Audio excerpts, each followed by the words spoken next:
Hello students, you are welcome in chemistry classes for the preparations of entrance examinations, NEET, PMT, IIT, JEE Mains and Advanced. Myself Balbir Singh, your teacher, your friend. आज हम chemistry class में periodic property का हमारा अगला part electron gain enthalpy पर बात करेंगे।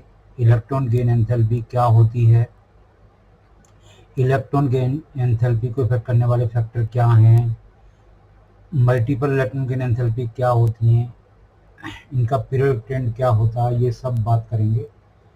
आगे बढ़ने से पहले रिक्वेस्ट करना चाहूँगा, please subscribe this channel, like the video and share the link of this video for your friend and classmates. आओ शुरू करते हैं हम electron gain enthalpy. Electron gain enthalpy क्या है? The amount of energy release when a gaseous isolated atom get an electron to form its anion, उसको कहते हैं इलेक्ट्रॉन गेन एंथैल्पी। यानी कि किस तरीके से आप देख सकते हैं कि एग्जाम्पल देखें। सपोज एक एलिमेंट है एफ गैसेस एटम और ये एक इलेक्ट्रॉन गेन करता है टू फॉर्म इट्स एनाइन, तो इसमें साथ में एनर्जी रिलीज करता है। इस एनर्जी को आप क्या कहेंगे? इलेक्ट्रॉन गेन एंथैल्पी कहेंगे। क्या कहेंगे? इलेक्ट्रॉन गेन एंथैल्पी कहेंगे। क्लियर है? इसको लिखने का सही तरीका ये भी है कि आप एलिमेंट और इलेक्ट्रॉन गेन करते हुए दिखाएं और एक एनायन बनते हुए दिखाएं। ठीक है जी, इस तरीके से आप इस तरीके से दिखाएं। और इसका डेल्टा HEG, इसको हम कहते हैं इलेक्ट्रॉन गेन एंथैल्पी। और इसमें पहला इलेक्ट्रॉन गेन कर रहा है तो इसको हम फर्स्ट इलेक्ट्रॉन गेन एंथैल्पी कह सकते हैं। ठीक है, इलेक्ट्रॉन गेन एंथैल्पी फर्स्ट कह सकते हैं। और ये गेन एंथैल्पी क्या हो रही है? रिलीज हो रही है, तो ये नेगेटिव होगी। क्या होती है? नेगेटिव। मतलब जब डेल्टा जी नेगेटिव होता है तो वो रिएक्शन एक्सोथर्मिक प्रोसेस के रेस्पेक्ट में मानी जाती है। इसका मतलब है जब इलेक्ट्रॉन गेट करती है कोई भी एटम्स, गैसेस एटम, तो उस केस में एनर्जी रिलीज होना चाहिए। ऐसा ऑलवेज नहीं है कि कभी कभी हम इलेक्ट्रॉन को पुश कराने के लिए देना भी पड़ जाता है। ठीक है, उसको एग्जाम्पल को भी आप देखेंगे। क्लियर है? तो जिस तरीके से हमने क्या किया कि इलेक्ट्रॉन गेन एंथैल्पी क्या है? The amount of energy release होता है when a gaseous atom get electron to form its anion. ठीक है, उस एनर्जी को आप क्या कहते हैं? Electron gain enthalpy. लिखने का तरीका ये भी है और लिखने का तरीका दूसरा, जैसे मैंने बताया, ये भी है। क्लियर है? आप इस तरीके से क्या कर सकते हैं? इलेक्ट्रॉन गेन एंथैल्पी के एग्जाम्पल को देख सकते हैं। अगर मैं दूसरा एग्जाम्पल लूँ, सपोज एक गैसियस क्लोरीन एटम है, ये इलेक्ट्रॉन गेन करता है और Cl नेगेटिव गैसेस एनायन बन जाता है, तो इसको लिखने का सही तरीका क्या है? डेल्टा Hg1, और ये भी नेगेटिव होगा। क्लियर है? ये भी नेगेटिव होगा। ऐसा नहीं है कि नेगेटिव होता है, कभी कभी हमारा ये पॉजिटिव भी होता है, उस चीज़ को भी डिस्कस करेंगे। लेकिन इलेक्ट्रोनेगेटिव एलिमेंट्स में ज़्यादातर इलेक्ट्रॉन जो हमारी गेन एंथैल्पी है वो रिलीज होती है, लेकिन कुछ कुछ के लिए पॉजिटिव भी है। क्लियर है? जैसे अगर मैं आपसे कहूँ कि जैसे ऑक्सीजन ऑक्सीजन गैसेस एटम है, तो ऑक्सीजन गैसेस एटम क्या काम करेगा? ऑक्सीजन गैसेस एटम को देखें तो ऑक्सीजन गैसेस एटम एक इलेक्ट्रॉन गेन करेगा और ये O- बनाएगा। ठीक है, और इसका डेल्टा Eg फर्स्ट क्या होगा? नेगेटिव होगा। ठीक है, ये नेगेटिव होगा। लेकिन जैसे ही फर्स्ट नेगेटिव गेट करने के बाद आप इसको दूसरा इलेक्ट्रॉन देंगे तो ये O-2 स्पीसीज बनाएगा और इसका डेल्टा Eg क्या होगा? पॉजिटिव होगा। ये पॉजिटिव होगा। यानी इस केस में एनर्जी रिलीज होती है। क्या होती है? एनर्जी यहाँ पर जहाँ नेगेटिव ले रहे हैं उस केस में एनर्जी रिलीज होती है, रिलीज। ठीक है, और इसमें क्या हो रही है? हमको देनी पड़ रही है। मतलब इस केस में जब जब सेकंड इलेक्ट्रॉन गेन एंथैल्पी की बात करते हैं तो इसमें सेकंड इलेक्ट्रॉन गेन एंथैल्पी हमको क्या करना पड़ रहा है? एनर्जी ये एब्जॉर्ब कर रहा है, इसको हम देना पड़ रहा है इलेक्ट्रॉन को पुश इन कराने के लिए। ये पॉजिटिव क्यों हो जा रहा है उस चीज़ को भी मैं बताऊंगा। ठीक है, इस तरीके से जो हमारे सक्सेसिव इलेक्ट्रॉन गेन एंथैल्पी हैं उनका ये एक एग्जाम्पल भी है। जैसे सक्सेसिव इलेक्ट्रॉन गेन एंथैल्पी का ये एक एग्जाम्पल भी है। तो सक्सेसिव इलेक्ट्रॉन गेन एंथैल्पी क्या होती है साथ में हम वो भी देखेंगे। तो सक्सेसिव इलेक्ट्रॉन गेन एंथैल्पी का मैं एग्जाम्पल ऑलरेडी डिस्कस कर चुका हूँ। तो इसमें क्या है कि ये ऑक्सीजन गैसेस एटम है और ये एक इलेक्ट्रॉन गेट कर रहा है और O-1 स्पीसीज बना रहा है, तो इसका डेल्टा HEG जो हम लिख रहे हैं फर्स्ट, ये नेगेटिव है। ये रिएक्शन कैसी है, एक्सोथर्मिक है, लेकिन इसमें एनर्जी रिलीज हो रही है जैसे एक्सोथर्मिक है। और दूसरा इलेक्ट्रॉन गेट करने के लिए इस केस में जब होता है तो O-2 स्पीसीज बनती है, तो इसको हम क्या कहेंगे, Eg2, और ये पॉजिटिव है। इसका मतलब है ये नेचर में एंडोथर्मिक है। क्या है, नेचर में एंडोथर्मिक है। एनर्जी इलेक्ट्रॉन को पुश कराने के लिए क्या करना पड़ रहा है, देना पड़ रहा है। ठीक है, पुश कराने के लिए इलेक्ट्रॉन देना पड़ रहा है। इसका मतलब ये है कि इलेक्ट्रॉन को अगर हम इसमें ऑलरेडी पुश कराना पड़ रहा है तो इसका मतलब इलेक्ट्रॉन देने के लिए एनर्जी देनी पड़ रही है। इसमें नेट पॉजिटिव का मतलब है ये इधर रिलीज होने के बजाय हमको क्या कर रहा है, यहाँ हमको देना पड़ रहा है एनर्जी। ये हम कह सकते हैं, इसके रेस्पेक्ट में ये चीज हम देख सकते हैं। क्लियर। अब हम जैसे हमने बताया कि इलेक्ट्रॉन गेन एंथैल्पी क्या है, अब हम बात देखेंगे कि इसको इफेक्ट करने वाले फैक्टर कौन से हैं, यानी कि factors that effect the electron gain enthalpy. लेकिन यहाँ जो मैंने सक्सेसिव इलेक्ट्रॉन गेन एंथैल्पी बताई है, तो यहाँ हमारे क्वेश्चन भी बन जाते हैं। जैसे क्या बन जाते हैं, जैसे हमारा फर्स्ट तो हमारा नेगेटिव है, सेकंड हमारा पॉजिटिव है, ऐसा क्यों हो रहा है, इस चीज के क्वेश्चंस भी करते हैं फैक्टर करने से पहले। तो मैं पहले हम बात करेंगे कि इसकी जो हमारे कुछ नोटेबल पॉइंट हैं, इन नोटेबल पॉइंट पर बात करेंगे। ठीक है जी। तो नोटेबल पॉइंट क्या है उसको जरा ध्यान से देखें। ये नोटेबल पॉइंट क्या है, देखो हमने लिखा the second gain enthalpy of the oxygen जो है हाईली पॉजिटिव है। क्यों है, क्योंकि आफ्टर गेटिंग सेकंड, यानी कि हमारा क्या होता है कि हमारा O-1 स्पीसीज बनती है, तो उस केस में क्या होता है, इलेक्ट्रॉन डेंसिटी बढ़ जाती है, न्यूक्लियर चार्ज कम हो जाता है। तो इसका मतलब है कि इलेक्ट्रॉन को अट्रैक्ट करने की टेंडेंसी कम हो जाती है। अब इस चीज को आप देखें कि जैसे हमारा O ऑक्सीजन गैसेस एटम, इसने एक इलेक्ट्रॉन गेन किया और O- बना, तो इसका इलेक्ट्रॉन कॉन्फ़िगरेशन लिख के देखते हैं, 1s2 2s2 और 2p4। ठीक है जी। और इसमें हमारा 2p4 8 इलेक्ट्रॉन होते हैं, तो आप 2p4 लिखेंगे। तो इसका मतलब क्या है कि आगे एक इलेक्ट्रॉन गेट कर लिया तो 1s2 2s2 2p5। ठीक है जी। इलेक्ट्रॉन डेंसिटी बढ़ गई, यानी कि इसको अगर मैं ऐसे दिखाऊं तो इसमें क्या होगा, पी सब सेल में हमारे क्या होंगे, 5 इलेक्ट्रॉन है, 1 2 3 4 और ये 5। बेसिकली इलेक्ट्रॉन डेंसिटी बढ़ जाने की वजह से, इलेक्ट्रॉन डेंसिटी बढ़ जाने की, न्यूक्लियर चार्ज कम हो जाने की वजह से उसका जो सेकंड इलेक्ट्रॉन है, वो सेकंड इलेक्ट्रॉन अब क्या होगा, रिपल्सन की वजह से अट्रैक्ट होने के बजाय रिपेल करेगा। तो आपको क्या करना पड़ेगा, इसमें तो जो हमारी एनर्जी क्या हो रही है, रिलीज हो रही है, यहाँ एनर्जी क्या हो रही है, रिलीज हो रही है। इसकी जो इलेक्ट्रॉन गेन एंथैल्पी है जो फर्स्ट है, वो हमारा ऐसे लिखें या फिर ऐसे डेल्टा Eg जो नेगेटिव है। लेकिन आफ्टर गेटिंग 1 इलेक्ट्रॉन, जब आप इसको सेकंड इलेक्ट्रॉन गेट कराते हैं और O2-1 स्पीसीज बनवाते हैं, तो इस केस में होता क्या है कि इलेक्ट्रॉन डेंसिटी ज़्यादा होने की वजह से, इलेक्ट्रॉन रिपल्सन होने की वजह से, इंट्रासेलुलर रिपल्सन होने की वजह से क्या होता है कि ये इलेक्ट्रॉन को अट्रैक्ट करना इतनी आसानी से नहीं होगा। उस केस में हमको एनर्जी देनी पड़ जाएगी, यानी कि क्या करना पड़ेगा, साथ में एनर्जी देनी पड़ जाएगी। तो ये सेकंड गेन जो हमारी second gain electron gain enthalpy है, वो हमको यहाँ देनी पड़ गई और ये बना। ठीक है, या तो ऐसे लिखिए, या डेल्टा जी हमारा पॉजिटिव जैसे हमने पीछे लिखा है, तो यहाँ हीट देना पड़ रहा है इलेक्ट्रॉन को पुश इन कराने के लिए। अब ये हमारा सेकंड इलेक्ट्रॉन गेन एंथैल्पी हमारी पॉजिटिव है। क्यों पॉजिटिव है, क्योंकि रिपल्सन की वजह से इलेक्ट्रॉन को अट्रैक्ट नहीं करता। इलेक्ट्रॉन हमारा जैसे क्या होता है, इलेक्ट्रॉन डेंसिटी बढ़ गई और न्यूक्लियर चार्ज कम पड़ गया तो अट्रैक्ट नहीं कर पाता। तो इसका मतलब क्या हुआ कि जो सेकंड आपकी गेन एंथैल्पी है वो हमारी, यानी कि इसको हम ऐसे भी ले सकते हैं, यानी कि ये और इसमें इलेक्ट्रॉन गेट किया और ये O2- बना स्पीसीज गैसेस एटम में, और इसका डेल्टा Eg हमारा 2 हमारा पॉजिटिव है, और ये हाईली पॉजिटिव होता है, काफ़ी अमाउंट में पॉजिटिव होता है। तो इसमें इलेक्ट्रॉन अट्रैक्ट करने में इसको प्रॉब्लम क्यों हुई, तो इसको हमने ज़बरदस्ती पुश इन कराया। तो पुश इन कराना, तो पुश इन कराने में एनर्जी देनी पड़ गई, इसलिए ये पॉजिटिव है। ठीक है जी। तो बिकॉज ऑफ गेटिंग 1 इलेक्ट्रॉन, क्या होती है, इलेक्ट्रॉन डेंसिटी गेट कर लेती है। और क्या होता है, इसका मतलब है due to intracellular electron repulsion बढ़ जाता है, तो सेकंड इलेक्ट्रॉन को इतनी आसानी से अट्रैक्ट नहीं कर सकता।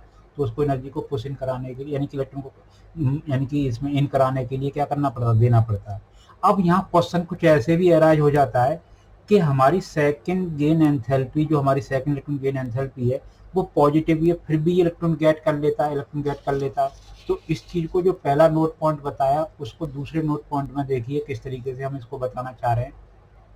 तो ये सेकंड पॉइंट देखिए कि क्या है कि although second gain enthalpy of oxygen highly positive but it also get, क्योंकि देखो क्या होता है कि जैसे हमारा O-1 है तो इसका इलेक्ट्रॉन कॉन्फ़िगरेशन देखो 1s2 2s2, और मैं इसको दिखाऊंगा बॉक्स में। ठीक है जी, बॉक्स में दिखाने का मतलब क्या है कि पहला इलेक्ट्रॉन, दूसरा इलेक्ट्रॉन, तीसरा इलेक्ट्रॉन, सॉरी चौथा इलेक्ट्रॉन और ये पांचवा इलेक्ट्रॉन। ठीक है जी, अब ये एक इलेक्ट्रॉन और गेट कर लेता है और ये O-2 स्पीसीज बन जाता है। तो इलेक्ट्रॉन को electron gain enthalpy highly positive होते हुए ये गेट क्यों कर लेता है? क्योंकि आफ्टर गेटिंग सेकंड इलेक्ट्रॉन जो O-2 स्पीसीज बनती है इसका इलेक्ट्रॉन कॉन्फ़िगरेशन हाईली स्टेबल हो जाता है due to complete field of the 2p subshell. तो दो इलेक्ट्रॉन इसमें आ गए, दो इसमें आ गए, दो इसमें आ गए, तो ये क्या हो गया, यानी कि 2p6 हो गया। इसका मतलब है ये एक यानी कि मोस्ट स्टेबल इलेक्ट्रॉनिक कॉन्फ़िगरेशन हो गया। इसकी वजह से ये सेकंड इलेक्ट्रॉन को भी गेट कर लेता है। ठीक है, तो यहाँ हमारा ये सेकंड पॉइंट हमारा जो, यानी कि सेकंड गेन एंथैल्पी आपकी ऑक्सीजन की, जो हम सक्सेसिव गेन एंथैल्पी में बात कर रहे हैं, वो हमारा नेगेटिव की बजाय, यानी कि रिलीज होने के बजाय हमको देनी पड़ती है, फिर भी इलेक्ट्रॉन गेट कर लेता है। इसके दो रीजन है। एक तो पहले केस में जो एनर्जी रिलीज होती है वो थोड़ी रिलीज हो जाती है, इसका मतलब है यहाँ से एनर्जी मिली, पहले केस में एनर्जी मिली, और दूसरे केस में वो एनर्जी क्या हो जाती है, कंज्यूम भी हो जाती है, कंज्यूम हो जाती है। और दूसरा हम क्या कह सकते हैं, और आफ्टर गेटिंग सेकंड इलेक्ट्रॉन ये इलेक्ट्रॉन कॉन्फ़िगरेशन स्टेबल भी हो जाता है, स्टेबल भी हो जाता है। तो हम यहाँ दो चीजें कह सकते हैं। क्या क्या कह सकते हैं कि जैसे ये एक इलेक्ट्रॉन गेट करने के बाद, यानी कि गेट करता है, तो इसमें O-1 स्पीसीज बनती है और उसका डेल्टा जी क्या है, डेल्टा यानी कि इलेक्ट्रॉन गेन एंथैल्पी क्या है, जो फर्स्ट वाली वो हमारी नेगेटिव रिलीज होती है, यानी कि ये एक्सोथर्मिक रिलीज होती है। तो यहाँ से एनर्जी रिलीज होती है तो इसको पुश इन करने में भी लग जाती है। और दूसरी बात यह कि after getting second electron it यानी O-1 species gate stable configuration. इस चीज को भी आपको ध्यान देना है। तो यहाँ ऑक्सीजन के रेस्पेक्ट में दोनों ये क्वेश्चंस बनते हैं और दोनों क्वेश्चंस में क्या कर रहा हूँ, डिस्कस कर रहा हूँ। ठीक है, इन दोनों चीजों को ध्यान में रखेंगे आप। क्लियर? अब ये दोनों पॉइंट हैं, तो अब हम बात करेंगे कि ऐसे कौन से फैक्टर हैं जो इलेक्ट्रॉन गेन एंथैल्पी को इफेक्ट कर सकते हैं। तो अब हम बात करेंगे factor that effect the electron gain enthalpy. ठीक है, factor that effect the gain enthalpy, in factors की बात करते हैं। ठीक है, यानी फैक्टर वो कौन कौन से फैक्टर हैं जो इलेक्ट्रॉन गेन एंथैल्पी को इफेक्ट करते हैं। तो ये फैक्टर है, सबसे पहला फैक्टर है इफेक्ट ऑफ एटॉमिक साइज और एटॉमिक रेडियाई। तो ये इलेक्ट्रॉन गेन एंथैल्पी है, आप ऐसे लिख सकते हैं, electron gain enthalpy is inversely proportional to atomic size. इसका मतलब है कि एटॉमिक साइज जितना छोटा होगा इलेक्ट्रॉन गेन एंथैल्पी उतनी ज़्यादा नेगेटिव होगी। ठीक है, यानी कि यहाँ मोर नेगेटिव होगी, यानी कि मोर अमाउंट रिलीज होगा एनर्जी का, यहाँ मोर नेगेटिव होगी, मोर रिलीज होगा अमाउंट में। ये कब रिलीज होगा, जब एटॉमिक साइज छोटा होगा तो उसमें अमाउंट ज़्यादा रिलीज होगा, मतलब मोर नेगेटिव होगी। तो हम यहाँ मैग्नीट्यूड के रेस्पेक्ट में देख रहे हैं, हम साइन के रेस्पेक्ट में नहीं देख रहे, ये चीज ध्यान रखें। हमको किसके रेस्पेक्ट में देखना है, मैग्नीट्यूड के रेस्पेक्ट में देखना है, मॉडुलस के रेस्पेक्ट में देखना है। हमको किसके रेस्पेक्ट में, हम वैल्यू रिलीज हो रही है, इसका मतलब है हम नेगेटिव साइन के साथ देखेंगे तो लाइन नंबर पर वो हमारा कम दिखाई देता है, बट हमको क्या देखना है, हमको मैग्नीट्यूड के रेस्पेक्ट में देखना है। इस चीज को ध्यान रखें। ठीक है, दूसरा इफेक्ट ऑफ न्यूक्लियर चार्ज। तो electron gain enthalpy is directly proportional to nuclear charge. तो न्यूक्लियर चार्ज जितना बढ़ेगा, तो न्यूक्लियर चार्ज बढ़ेगा तो इलेक्ट्रॉन गेन एंथैल्पी बढ़ जाएगी, इलेक्ट्रॉन गेन एंथैल्पी बढ़ जाएगी। इस चीज को ध्यान रखें। ठीक है, यानी कि electron gain enthalpy is directly proportional to nuclear charge. इस चीज को भी ध्यान रखें। यानी कि दो फैक्टर में मैंने क्या बता दिया कि एक तो electron gain enthalpy inversely proportional to atomic size, size जितना छोटा होगा इलेक्ट्रॉन गेन एंथैल्पी उतना ही ज्यादा होगी, बड़ा होगा तो कम हो जाएगी। ठीक है, और directly proportional to nuclear charge. और एक तीसरा हमारा पॉइंट और है, इसको देखें, यानी कि electron gain enthalpy inversely proportional to shielding effect. Inversely proportional to shielding effect. इसका मतलब क्या है, स्किन इफेक्ट शील्डिंग इफेक्ट हमारा दोनों का मतलब एक ही है। तो शील्डिंग इफेक्ट जितना ज़्यादा होगा इलेक्ट्रॉन को अट्रैक्ट करके, यानी कि इलेक्ट्रॉन गेन एंथैल्पी कम रिलीज होगी। क्लियर है। तो यानी कि हम कहें कि factor that effect the electron gain enthalpy, तो हमने 3 फैक्टर बता दिए। एक तो एटॉमिक साइज का inversely proportional to directly proportional nuclear charge, और inversely proportional to shielding effect. जितना शील्डिंग इफेक्ट क्या होगा, कम होगा, ठीक है, इलेक्ट्रॉन गेन एंथैल्पी हमारी ज़्यादा रिलीज हो सकती है। ठीक है। और शील्डिंग इफेक्ट ज़्यादा होगा, मतलब शील्डिंग इफेक्ट जितना हमारा पुअर होगा, यानी कम होगा, तो इलेक्ट्रॉन गेन एंथैल्पी ज़्यादा हो सकती है। क्लियर है। तो हमारी एनर्जी ज़्यादा रिलीज हो सकती है। चौथा हमारा जो फैक्टर है और फैक्ट है, वो हमारा चौथा क्या है, इफेक्ट ऑफ इलेक्ट्रॉन कॉन्फ़िगरेशन।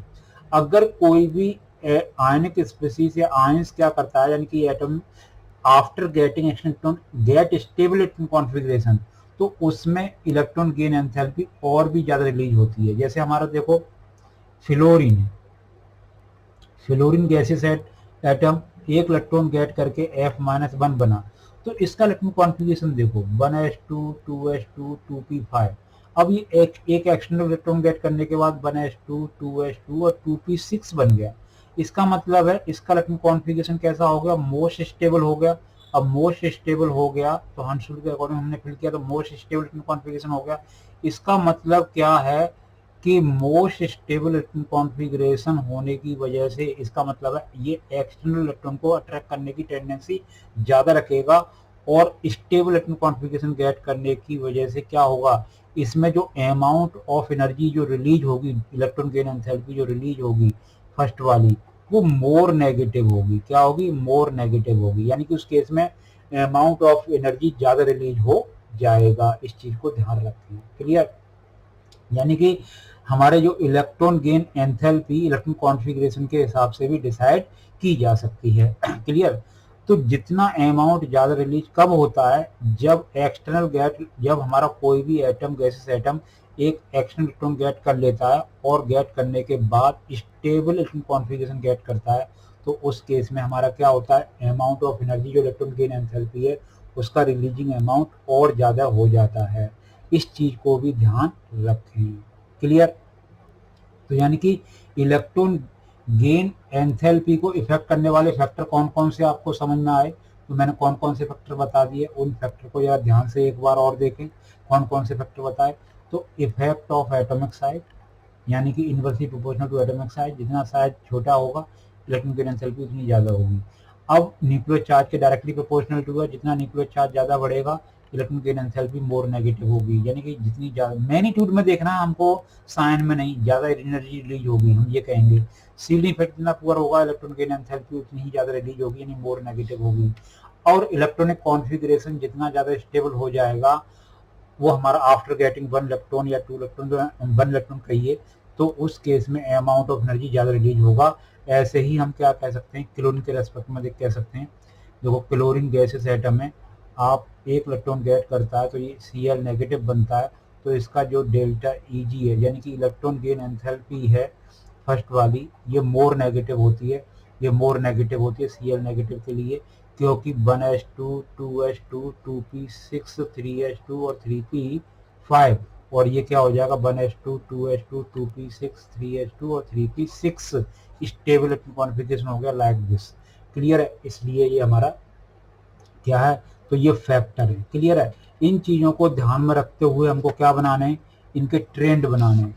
तो हमारा ट्रेंड क्या है, ट्रेंड को जरा ध्यान से देखें। तो ट्रेंड दैट यानी कि क्या होता है, जो हमारे पीरियोडिक टेबल में इलेक्ट्रॉन गेन एंथैल्पी किस तरीके से पीरियड में क्या इफेक्ट पड़ता है, ग्रुप में क्या इफेक्ट पड़ता है, किसका, यानी कि किस तरीके से वेरिएशन होता है। हम वेरिएशन की बात कर रहे हैं कि जो इलेक्ट्रॉन गेन एंथैल्पी है, जब हम ग्रुप में जाते हैं तो क्या होता है, पीरियड में जाते हैं तो किस तरीके से वेरिएशन होता है, यही हमारा मेन थीम है।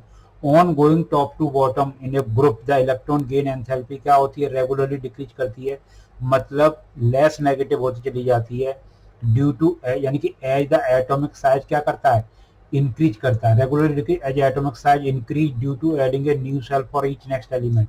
यानी कि कहने का मतलब ये है कि आप जब fluorine to chlorine to bromine to iodine जाएंगे, तो आप यहाँ फ्लोरीन को तो छोड़ दो, क्लोरीन, ब्रोमीन, आयोडीन, इसको देखेंगे तो इलेक्ट्रॉन गेन एंथैल्पी रेगुलरली क्या करती जाएगी, लेस नेगेटिव होती चली जाएगी। सबसे ज्यादा क्लोरीन की होती है, लेकिन फ्लोरीन का क्या होता है, सबसे ज्यादा नेगेटिव होनी चाहिए, वो एक्सेप्शनल होती है। तो मैं सिर्फ यहाँ से यहाँ तक देखूंगा तो इलेक्ट्रॉन गेन एंथैल्पी का जो मैग्नीट्यूड है वो नीचे की तरफ डिक्रीज होगा, मतलब अमाउंट डिक्रीज होगा, लेकिन इलेक्ट्रोनेगेटिविटी जो इलेक्ट्रॉन गेन एंथैल्पी जो अमाउंट है वो रिलीज होगा, वो लेस अमाउंट में रिलीज होगा, लेकिन वैसे इंक्रीज करती हुई जाएगी अगर साइन के साथ देखेंगे तो। ये ध्यान रखें, क्लियर है। तो किसी ग्रुप में नीचे की तरफ जाने पर हम फ्लोरीन को, हम एक्सेप्शनल है उसको हम बाद में बात करेंगे, तो हम क्लोरीन, ब्रोमीन, आयोडीन से यहाँ नीचे की तरफ देखेंगे तो डिक्रीज करेगी क्या, यानी कि electron gain enthalpy regularly decrease करेगी। फ्लोरीन को छोड़ दें, वो हमारा एक्सेप्शनल है, ग्रुप में जाने पर डिक्रीज करती है, ये चीज ध्यान रखें। हमारा इलेक्ट्रॉन गेन एंथैल्पी ग्रुप में डाउन द ग्रुप जाने पर डिक्रीज करती है, ये चीज ध्यान रखें। जैसे हम ऑक्सीजन फैमिली में ऑक्सीजन को छोड़ देंगे तो सल्फर है, सेलेनियम, टेलोरियम और पोलोनियम, तो नीचे जाने पर क्या करती है, डिक्रीज करती है, ठीक है। यहाँ जाने पर यानी कि लेस अमाउंट में रिलीज होगा, इसका मतलब है लेस नेगेटिव होती चली जाएगी, इसका मतलब है डिक्रीज, यानी कि electron gain enthalpy less release होगी, तो इलेक्ट्रॉन गेन एंथैल्पी डिक्रीज करती जाएगी, डिक्रीज करेगी कौन, यानी कि डिक्रीज होने का मतलब है लेस नेगेटिव होती चली जाएगी, क्लियर है, ये चीज ध्यान रखें। अगर हम पीरियड में left to right, on going left to right in the period, on going left to right in the period, तो पीरियड के जाने पर क्या होगा, इलेक्ट्रॉन गेन एंथैल्पी बढ़ती हुई जाएगी, यानी मोर नेगेटिव होती चली जाएगी। वो क्यों होती चली जाएगी मोर नेगेटिव, क्योंकि एटॉमिक साइज डिक्रीज करता है और न्यूक्लियर चार्ज बढ़ता है, ठीक है। यानी कहने का मतलब है जैसे lithium, beryllium, boron, carbon, nitrogen, oxygen, fluorine, जब ऐसे ऐसे चलेंगे, यानी lithium, beryllium, boron, carbon, nitrogen, oxygen, fluorine, जब ऐसे क्या होगा तो electron gain enthalpy more negative होती चली जाएगी, तो इलेक्ट्रॉन गेन एंथैल्पी इंक्रीज करेगी और मैग्नीट्यूड मोर नेगेटिव होता चला जाएगा। तो पीरियड में जाने पर, लेफ्ट टू राइट जाने पर पीरियड में ऐसे एटॉमिक साइज डिक्रीज करता है, न्यूक्लियर चार्ज बढ़ता है, इसलिए इलेक्ट्रॉन गेन एंथैल्पी इंक्रीज करती है, यानी कि मोर नेगेटिव होती चली जाती है। इस चीज को ध्यान रखें, इंक्रीज करने का मतलब है मोर अमाउंट में रिलीज होना। मैग्नीट्यूड के साथ देख रहे हैं, सिर्फ हम साइन के साथ नहीं देखेंगे, साइन के साथ देखेंगे तो आपको डिक्रीज साइन लगाना पड़ेगा, क्योंकि वो नेगेटिव की तरफ चली जाती है, ठीक है। यानी कि इसकी हमारी जो पॉजिटिव में होगी, यानी कि लेस नेगेटिव होगी, और इसकी मोर नेगेटिव होगी, तो ये बढ़ती हुई मैग्नीट्यूड में जा रही है। लेकिन अगर साइन के साथ देखेंगे तो वो साइन फिर हम नंबर लाइन पर देखते हैं तो वो हमारा गड़बड़ करता है, इसको मैग्नीट्यूड के रेस्पेक्ट में देखेंगे, क्लियर।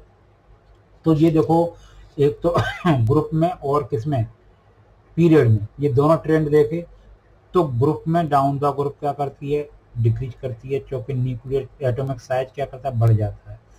तो वो और पीरियड में जाने पर इंक्रीज करती है, क्योंकि साइज डिक्रीज करता है, न्यूक्लियर चार्ज बढ़ता है। इस दोनों पॉइंट्स को ध्यान में रखिएगा, क्लियर। तो ये ट्रेंड हमारे हुए, क्लियर हुए।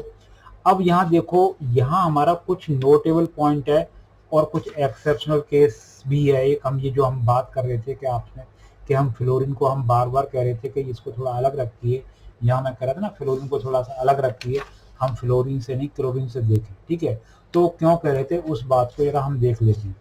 Although fluorine is the most electronegative element but electron gain enthalpy is less negative और लेस देन क्लोरीन, यानी कि फ्लोरीन मोस्ट इलेक्ट्रोनेगेटिव एलिमेंट है, फिर भी इसकी जो इलेक्ट्रॉन गेन एंथैल्पी है वो लेस नेगेटिव है देन क्लोरीन से। यानी कहने का मतलब है फ्लोरीन की इलेक्ट्रॉन गेन एंथैल्पी लेस है किससे, क्लोरीन से। ऐसा क्यों हो रहा है, इस चीज को जरा ध्यान से समझें, ऐसा क्यों हो रहा है, क्योंकि फ्लोरीन है small size and high electron density in the valence shell. तो अपने ही सेल के जो हमारे जो एक्सटर्नल इलेक्ट्रॉन है, यानी कहने का मतलब ये है कि जैसे मैं आपको यहाँ दिखाऊं कि जैसे ये फ्लोरीन का हमारा फ्लोरीन है, ये पहला सेल में 2 इलेक्ट्रॉन और दूसरे सेल में हमारे कितने इलेक्ट्रॉन हैं, 7 इलेक्ट्रॉन है, ठीक है जी। ये हमने 7 इलेक्ट्रॉन दिखा दिए। अब ये 1 इलेक्ट्रॉन गेट करता है, यानी मैं फ्लोरीन दिखा रहा हूँ, तो इससे F नेगेटिव बनेगा। तो ये बेसिकली पहला सेल इसमें, तो इसमें क्या होगा कि इसके जो बैलेंस सेल में इलेक्ट्रॉन जब एक्स्ट्रा 8वां इलेक्ट्रॉन आया तो 8वां इलेक्ट्रॉन क्या होगा, अपने ही सेल के रिपल्सन से क्या होता है, साइज छोटा है, इलेक्ट्रॉन डेंसिटी ज़्यादा है, तो रिपल्सन, इंट्रासेल रिपल्सन की वजह से क्या होगा, जो इसमें अमाउंट ऑफ एनर्जी होगा, यानी some amount of energy required to accumulate this electron, जो हमारे 8वां यानी कि 1 2 3 4 5 6 7 और ये हमारा जैसे 1 2 जैसे हमारा ये 8वां इलेक्ट्रॉन है, तो 8वें इलेक्ट्रॉन जो एक्सटर्नल आया है इसको अट्रैक्ट करके इसमें अपने ही सेल में बनाए रखने के लिए कुछ एक्स्ट्रा अमाउंट ऑफ एनर्जी क्या हो जाता है, खर्च हो जाता है, इसका मतलब है कम अमाउंट में रिलीज होता है। जबकि क्लोरीन का साइज थोड़ा क्या होता है, बड़ा होता है, उसमें इंट्रासेल रिपल्सन कम होता है। यानी क्यों, कैसे होता है, इस चीज को समझ लें कि जैसे ये हमारा क्लोरीन का पहला सेल, ये दूसरा सेल, ये तीसरा सेल, 3 सेल होते हैं, तो इसका स्फेरिकल साइज बढ़ गया, तो यानी पहला इलेक्ट्रॉन, दूसरा इलेक्ट्रॉन, तीसरा इलेक्ट्रॉन, चौथा इलेक्ट्रॉन, 5वां, 6वां और 7वां। जब 8वां इलेक्ट्रॉन आता है तो वो आसानी से एक्यूमुलेट कर जाता है, पहला सेल, दूसरा सेल, तीसरा सेल, तो इसमें इंट्रासेल रिपल्सन इतना ज़्यादा नहीं होता, तो वो 8वां इलेक्ट्रॉन आसानी से एक्यूमुलेट कर जाता है और मोर अमाउंट में एनर्जी रिलीज होती है, मोर अमाउंट में एनर्जी रिलीज होती है। यानी इसका जो डेल्टा जी होगा वो हमारा मोर नेगेटिव होगा, क्या होगा, मोर नेगेटिव होगा, और इसका डेल्टा ई जो होगा वो लेस नेगेटिव होगा। यानी कहने का मतलब है फ्लोरीन की इलेक्ट्रॉन गेन एंथैल्पी कम रिलीज होती है, यानी लेस है, और क्लोरीन की ज़्यादा है, मोर नेगेटिव है या मोर है। ऐसा क्यों हो रहा है, वो इंट्रासेल इलेक्ट्रॉन रिपल्सन की वजह से, यानी कि इसका साइज बड़ा है, क्लोरीन का साइज छोटा है, इलेक्ट्रॉन डेंसिटी हमारी ज़्यादा रहेगी अपने सेल में, तो उसके सेल एक दूसरे को क्या करेंगे, इलेक्ट्रॉन को रिपेल करेंगे, तो इसका मतलब है उसे अपने ही सेल में इलेक्ट्रॉन को बनाए रखने में थोड़ी सी एनर्जी खर्च हो जाएगी, तो कम अमाउंट में रिलीज हो पाएगी। जबकि क्लोरीन का साइज थोड़ा बड़ा है, इंट्रासेल रिपल्सन कम है, उसकी वजह से आसानी से जो एक्स्ट्रा इलेक्ट्रॉन्स ये हमारा आया है आसानी से एक्यूमुलेट कर पाएगा, इसके अंदर रह पाएगा और more amount of energy release करेगा। ये लेस रिलीज करता है और ये मोर रिलीज करता है, ये हमारा एक्सेप्शनल है क्वेश्चन। क्लियर है? तो इसका मतलब क्या हुआ कि हम मैग्नीट्यूड के हिसाब से देखेंगे तो order of electron gain enthalpy of the halogen family सबसे ज्यादा मोर नेगेटिव किसकी, क्लोरीन की, फिर फ्लोरीन, ब्रोमीन, आयोडीन डिक्रीज करती चली जाती है। मैग्नीट्यूड में लिख रखा है, देखो मैंने मैग्नीट्यूड में लिख रखा है। सिमिलरली इसी तरीके से क्या होता है, रीजन यही है, रीजन ये लिख रखा है, देखो मैंने जो रीजन लिख रखा है उस चीज को पढ़ के देख लें कि रीजन क्या है, उसको पढ़ के देखें जैसे रीजन क्या है, मैंने जो बताया वही वर्डिंग लिखी हुई है, उस चीज को ध्यान में रखें। क्लियर? आपको जो आंसर है वो आपको यहाँ मिल रहा है। क्लियर है? हाँ, ऐसे ही देखें, यानी कि जो हमारी order of electron gain enthalpy of halogen family, तो सबसे ज्यादा किसकी है, क्लोरीन की, मोर नेगेटिव है, फिर उसके बाद कम नेगेटिव फ्लोरीन, ब्रोमीन, आयोडीन, तो इस सीक्वेंस में डिक्रीज करती चली जाती है, इस सीक्वेंस में डिक्रीज करती चली जाती है। ऐसा क्यों हो रहा है, इस चीज को ध्यान में रखें। क्यों रखें, रीजन कहाँ है, रीजन मेरे ऊपर मैंने दिखा रखा है। क्लियर?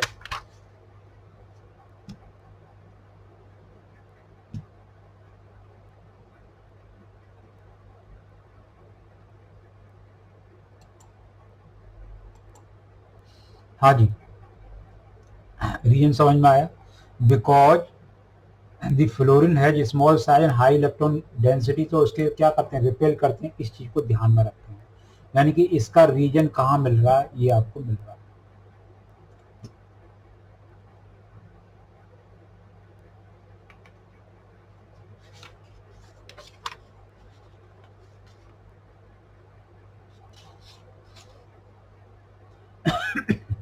हाँ जी,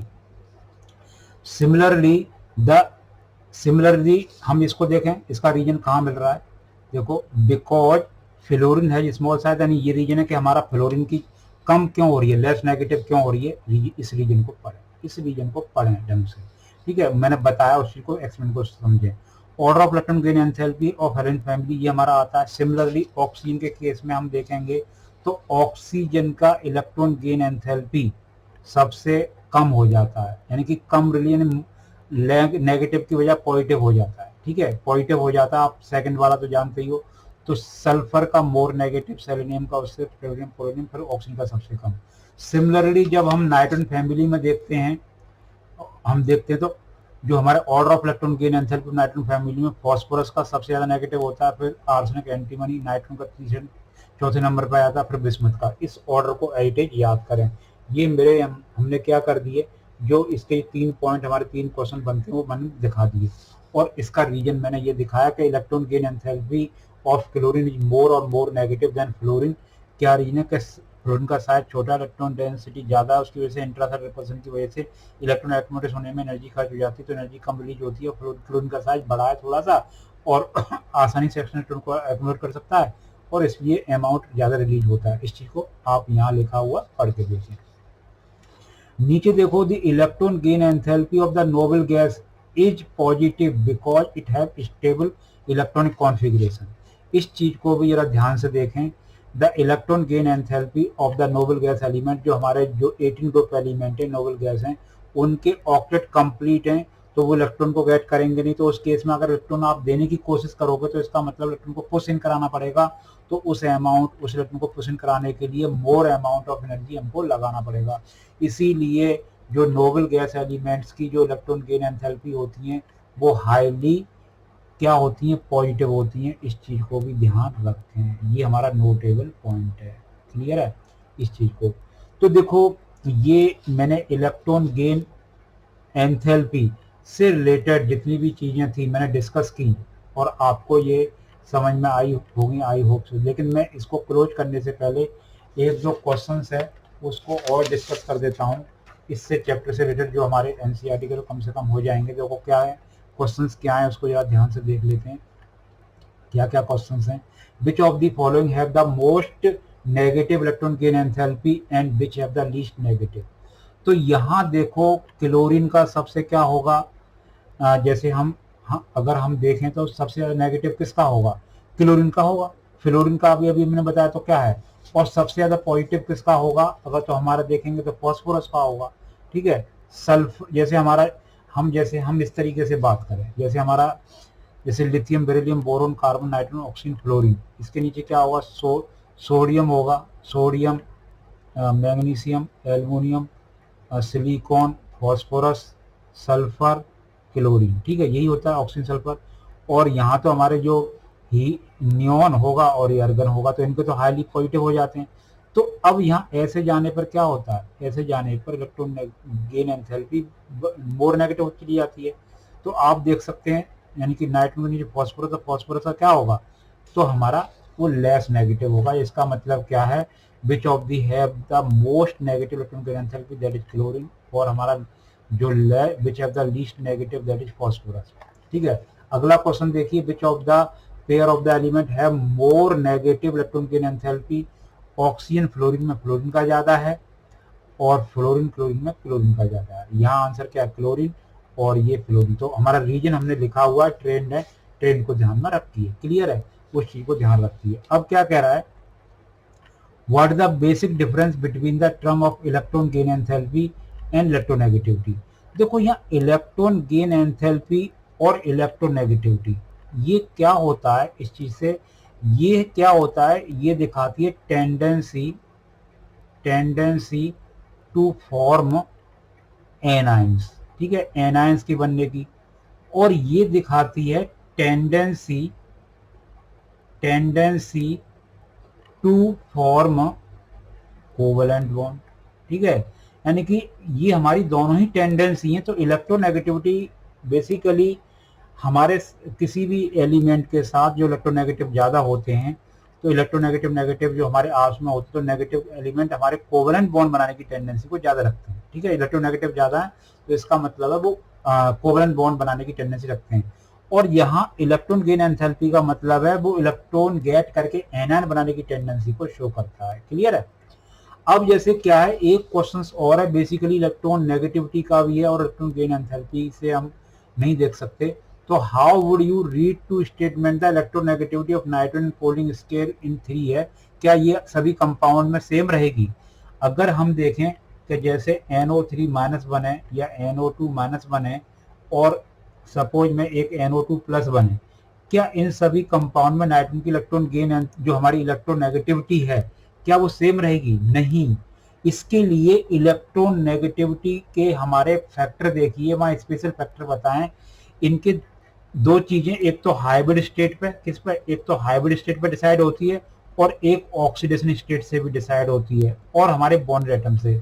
तो हाइब्रिड स्टेट हमारे जब होती है, जब sp होती है और sp2 होती है और sp3 होती है।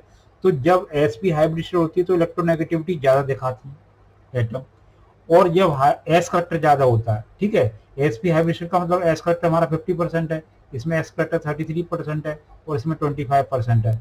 तो एस करेक्टर जैसे हमने ये किसके, ये मैंने कोई ऐसे नहीं, ये मैंने सीक्वेंस में लिख दिया कि हाइब्रिड स्टेट, इसमें से देखो किसका हाइब्रिड स्टेट क्या है। तो हमारी सबकी लिए सेम नहीं हो सकती। क्यों नहीं हो सकती? हर एक कंपाउंड में हो सकता है कि नाइट्रोजन की हाइब्रिड स्टेट अलग अलग हो। तो हाइब्रिड स्टेट जिसकी एस करेक्टर सबसे ज्यादा होता है 50%, तो वो ज्यादा इलेक्ट्रोनेगेटिव होता है, और ऑक्सीडेशन स्टेट जितनी ज्यादा होगी तो उसकी इलेक्ट्रोनेगेटिविटी भी ज्यादा होगी। तो इस चीज को देखने के लिए आपको मेरा जो क्या कहते हैं इलेक्ट्रोनेगेटिविटी वाले स्पेशल फैक्टर वाले देखने पड़ेंगे पॉइंट। तो इस चीज को भी ध्यान रखें, वो सेम नहीं हो सकती। क्यों नहीं हो सकती? क्योंकि हर एक कंपाउंड में नाइट्रोजन की हाइब्रिड स्टेट अलग अलग हो सकती है, उसकी ऑक्सीडेशन स्टेट अलग अलग हो सकती है। जबकि जब इलेक्ट्रोनेगेटिविटी, यानी कि इलेक्ट्रोनेगेटिविटी ज्यादा कब होती है, मोर इलेक्ट्रोनेगेटिव कब होगा, मोर इलेक्ट्रोनेगेटिव कब होगा, जब एस करेक्टर ज्यादा होगा। जब एस करेक्टर, यानी एस करेक्टर कितना होगा, 50% है, यानी हाइब्रिड एसपी है, तो इसमें मोर इलेक्ट्रोनेगेटिव होगा। और लेस इलेक्ट्रोनेगेटिव कब होगा, जब एस करेक्टर कम होगा। जैसे इसमें 25% है, इसमें 33% है इसमें। तो उसमें हर एक कंपाउंड के अंदर आपको उस सेंट्रल एटम जो हमारा नाइट्रोजन है उसकी हाइब्रिड को चेक करना पड़ेगा और उसकी ऑक्सीजन शेड को चेक करना पड़ेगा, उससे डिसाइड करना पड़ेगा। ठीक है, हम किसी भी एक स्केल से किसी एलिमेंट की इलेक्ट्रोनेगेटिविटी को डिसाइड कर दें और कह दें कि सभी के लिए सेम है, ऐसा नहीं होता। ठीक है, इसके लिए स्पेशल फैक्ट हैं। आई होप ये सारी चीजें आपको समझ में आई होंगी। ठीक है, और सारी चीजें समझ में आई होगी। वीडियो क्लोज करने से पहले मैं आपसे फिर एक बार रिक्वेस्ट करना चाहूंगा, please subscribe this channel, like the video and share the link this video for your friends and classmates. Thank you.